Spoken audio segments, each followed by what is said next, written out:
Kalau nak sambal kicap yang padu sedap, saya ada rahsia dia.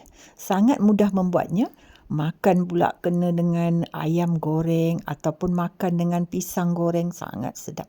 Jom kita lihat bahan-bahannya. Kita perlukan cili padi merah dan hijau, cantik nanti sambal kita.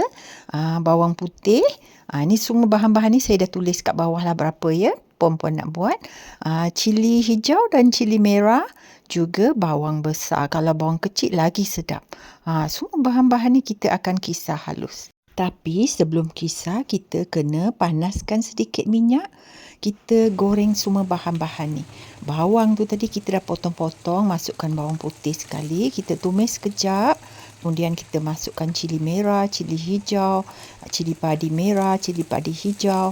Semua bahan-bahan ni kita goreng sampai agak kekuningan. Jangan terlampau kuning atau jangan sekejap sangat lah. Kalau nak kita punya sambal kicap tu sedap, bagi dia kemerah-merahan sikit macam ni. Nampak bawang dia dah merah-merah sikit kan? Bila dah macam ni, baru kita matikan api dan sejukkan sebentar. Bila dah sejuk, bolehlah kita toskan dan ambillah bahan-bahan tu. Kita separatkan dia daripada minyak dia dahululah sebab kita nak kisar kan. Kemudian masukkan dalam pengisar kering kita lah.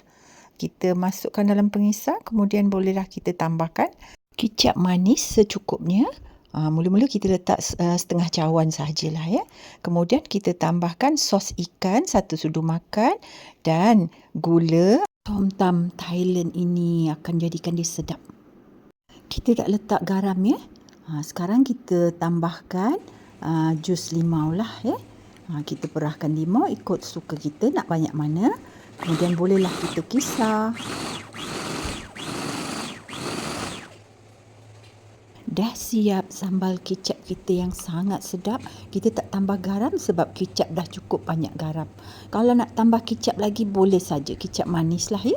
Kita adjustkan ikut rasa, cita rasa kita. Kita boleh tambah, kalau nak masam lagi, kita perahlah lagi asam limau. Saya suka masam-masam sikit, so saya tambah lagi asam limau.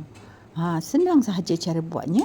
Kita boleh simpan dalam peti sejuk, boleh tahan seminggu 2, boleh makan dengan apa saja lauk kegemaran kita. Ni perempuan kena cuba resipi sambal kicap yang sangat sedap, sangat mudah. Selamat mencuba. Assalamualaikum.